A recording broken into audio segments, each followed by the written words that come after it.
Manusia itu siapa? Manusia itu mangkanat mahasinuhu masawiya fa kaifa la takunu masawihi masawiya. Manusia itu orang ketika baik saja salah, apalagi pas salah. Coba saya misalnya pidato begini, di atas panggung saya orang alim pidato nasihati orang. Di saat yang sama seperti yang tanya Mas Wildan tadi, ada agak sopannya. Di situ ada mungkin orang yang lebih sepuh timbang saya. Masa lebih muda kok di atas? Yang di bawah lebih tua. Ada agak sopannya. Mau nggak pidato disuruh, mau di atas disuruh, nggak sopan sama yang. Tapi misalnya yang paling sepuh pidato nggak pernah ngaji kok pidato, terus gimana?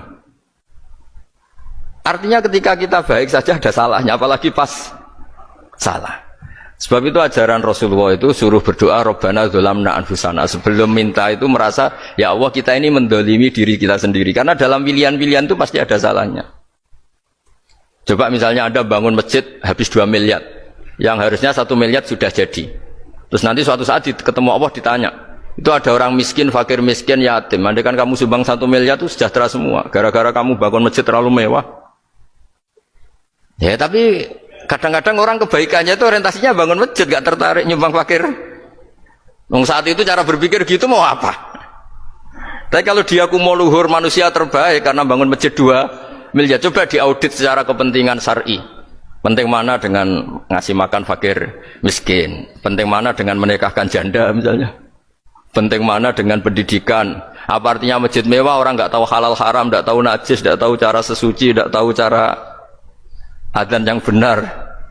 Terus penting mana untuk beli kitab sama dipakai masjid? Apa artinya beli kitab apa tapi nggak makan? Penting mana makan sama beli kitab? Ada auditnya. Makanya manusia itu ketika baik pun disuruh istighfar, apalagi ketika salah. Nah dengan perasaan seperti itu kebencian pada orang lain luluh, karena potensi baik pada orang lain ternyata tinggi, dan potensi salah ke kita juga tinggi. Nah dilatih gitu. Jadi di Ihya itu ada kitab tawaduk. Kitab tawaduk itu dilatih ketemu orang tua.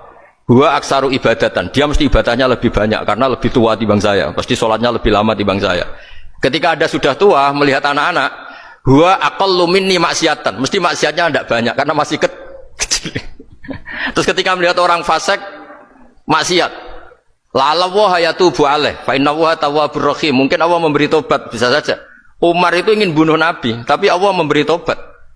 Yang sowan kiai saja tidak mesti dapat tobat. Umar ingin bunuh Nabi, tapi Allah memberi tobat. Akhirnya ya tobat jadi Islam yang baik. Dalam sejarah Wali Songo, Kalijogo sowan Sunan Bonang itu ingin garong, tapi malah jadi muridnya jadi wali. Kalau Allah sudah menghendaki tidak ada ya. Perang Uhud orang Islam kalah itu karena panglimanya siapa? Khalid bin Walid. Tapi dia malah yang dapat hidayah. Nah sama orang yang sekarang Anda benci, bisa saja Allah merencanakan ada apa? Hidayah di situ. Dan kita yang merasa benar, jangan saja ada rencana Allah bikin kita su'ul khotimah, na'udzubillah min dzalik, kan tidak pernah tahu. Nah, dari tidak pernah tahu itu orang diusahakan tawaduk. Wa ma adri ma yuf'alu bi wala bikum, kita tidak pernah tahu